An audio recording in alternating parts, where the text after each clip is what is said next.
Hi friends, welcome to our channel. ನಾನು ನಿಮ್ಮ ಶ್ವೇತಾ ರವಿಕುಮಾರ್. ಇವತ್ತಿನ ದಿನ ಸಿಹಿ ಗೆಣಸಲ್ಲಿ ಚಿಪ್ಸ್ ಮಾಡ್ತಾ ಇದ್ದೀನಿ. ತುಂಬ ಸುಲಭವಾಗಿ ಮಾಡ್ಕೋಬೋದು, ಅಷ್ಟೇ ಟೇಸ್ಟಿಯಾಗಿರುತ್ತೆ. ಬನ್ನಿ ಮಾಡೋದು ಹೇಗೆ ಅಂತ ನೋಡೋಣ. ಮೊದಲಿಗೆ ಇಲ್ಲಿ ನಾನು ಚಿಪ್ಸ್ಗೆ ಯಾವ ರೀತಿ ಬೇಕೋ ಆ ರೀತಿ ಸ್ಲೈಸಾಗಿ ಗೆಣಸನ್ನ ಕಟ್ ಮಾಡಿ ಇಟ್ಕೊಂಡಿದ್ದೀನಿ.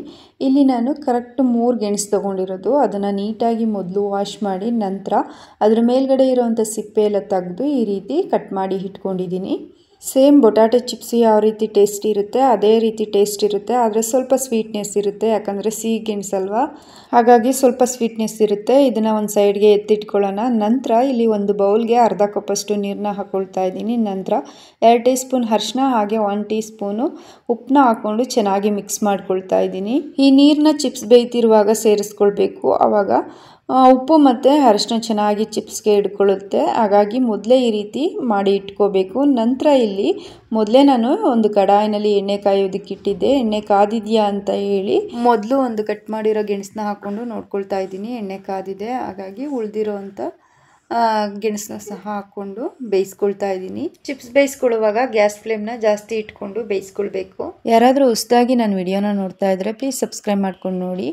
ಹಾಗೆ ಪಕ್ಕದಲ್ಲೇ ಬರುವಂಥ ಬೆಲ್ ಐಕಾನ ಕ್ಲಿಕ್ ಮಾಡಿ ಆಲ್ ಅನ್ನೋ ಬಟನ್ನ ಪ್ರೆಸ್ ಮಾಡ್ಕೊಳ್ಳಿ. ಇವಾಗ ಚಿಪ್ಸ್ ಬೇಯ್ತಿರುವಾಗ ಅರಿಶಿಣದ ನೀರನ್ನ ಸೇರಿಸ್ಕೊಳ್ತಾ ಇದ್ದೀನಿ.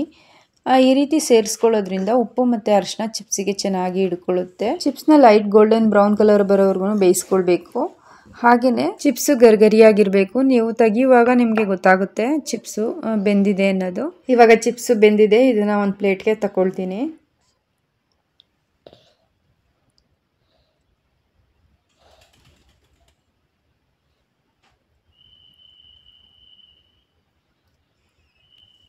ಹಾಗೆ ಇನ್ನೊಂದು ಟ್ರಿಪ್ಪು ಉಳಿದಿರೋ ಅಂಥ ಕಟ್ ಮಾಡಿರೋ ಚಿಪ್ಸ್ನ ಹಾಕ್ಕೊಂಡು ಬೇಯಿಸ್ಕೊಳ್ತಾ ಇದ್ದೀನಿ.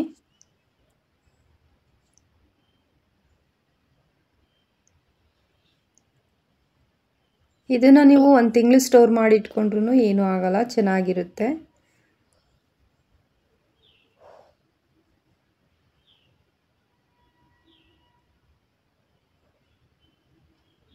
ಚಿಪ್ಸು ಬೇಯುವಾಗ ಈ ರೀತಿ ಅರಿಶಿಣದ ನೀರನ್ನ ಹಾಕ್ಕೊಂಡು ಬೇಯಿಸ್ಕೊಳ್ಬೇಕು.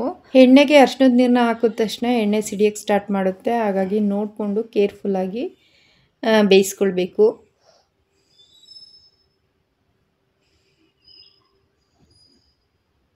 ಇವಾಗ ಚಿಪ್ಸು ಬೆಂದಿದೆ, ಇದನ್ನು ಸಹ ಒಂದು ಪ್ಲೇಟ್ಗೆ ತಕ್ಕೊಳ್ಳೋಣ.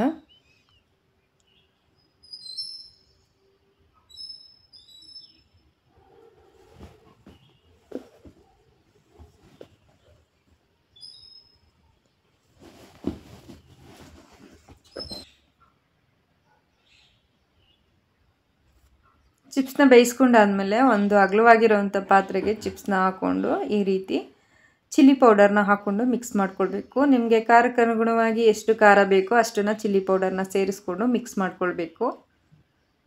ಇದಕ್ಕೆ ಉಪ್ಪನ್ನ ಸೇರಿಸ್ಕೊಳ್ಳೋಂಥ ಅವಶ್ಯಕತೆ ಇಲ್ಲ, ಯಾಕಂದರೆ ನಾವು ಅರಿಶಿನ ಮತ್ತು ಉಪ್ಪನ್ನ ಒಟ್ಟಿಗೆ ಸೇರಿಸಿ ಹಾಕಿರ್ತೀವಲ್ಲ, ಆಗಲೇ ಉಪ್ಪು ಹಿಡಿದಿರುತ್ತೆ. ಇವಾಗ ಚಿಲ್ಲಿ ಪೌಡರ್ ಹಾಕ್ಕೊಂಡು ಮಿಕ್ಸ್ ಮಾಡಿಕೊಂಡ್ರೆ ಸಾಕು. ಸ್ವಲ್ಪ ಖಾರ ಕಮ್ಮಿ ಇತ್ತು ಅಂತ ಅನ್ನಿಸ್ತು ನಾನು ತಿಂದು ನೋಡಿದಾಗ, ಹಾಗಾಗಿ ಇನ್ನು ಸ್ವಲ್ಪ ಚಿಲ್ಲಿ ಪೌಡರ್ನ ಹಾಕ್ಕೊಂಡು ಮಿಕ್ಸ್ ಮಾಡ್ಕೊಳ್ತಾ ಇದ್ದೀನಿ. ನೋಡಿದ್ರಲ್ಲ ಯಾವ ಥರ ಸಿಹಿ ಗೆಣಸಲ್ಲಿ ಸಿಂಪಲ್ಲಾಗಿ ಚಿಪ್ಸ್ ಮಾಡೋದು ಅಂತ. ತುಂಬ ರುಚಿಯಾಗಿರುತ್ತೆ, ಅಷ್ಟೇ ಬೇಗನೆ ಮಾಡ್ಕೋಬೋದು. ಈ ವಿಡಿಯೋ ನಿಮಗೆ ಇಷ್ಟವಾಗಿದ್ದರೆ ಪ್ಲೀಸ್ ಲೈಕ್ ಮಾಡಿ, ಶೇರ್ ಮಾಡಿ, ಕಮೆಂಟ್ಸ್ ಮಾಡಿ, ಸಬ್ಸ್ಕ್ರೈಬ್ ಮಾಡ್ಕೊಳ್ಳಿ. ಪಕ್ಕದಲ್ಲೇ ಬರುವಂಥ ಬೆಲ್ ಐಕಾನ ಕ್ಲಿಕ್ ಮಾಡಿ ಆಲ್ ಅನ್ನೋ ಬಟನ್ನ ಪ್ರೆಸ್ ಮಾಡಿದ್ರೆ ನಾನು ಹಾಕುವಂಥ ವಿಡಿಯೋ ಎಲ್ಲ ನಿಮಗೆ ನೋಟಿಫಿಕೇಷನಲ್ಲಿ ಬರುತ್ತೆ. ಆವಾಗ ನನ್ನ ವಿಡಿಯೋನ ನೀವು ನೋಡ್ಬೋದು. ಈ ವಿಡಿಯೋ ನೋಡಿದ್ದಕ್ಕಾಗಿ ತಮ್ಮೆಲ್ಲರಿಗೂ ಧನ್ಯವಾದಗಳು.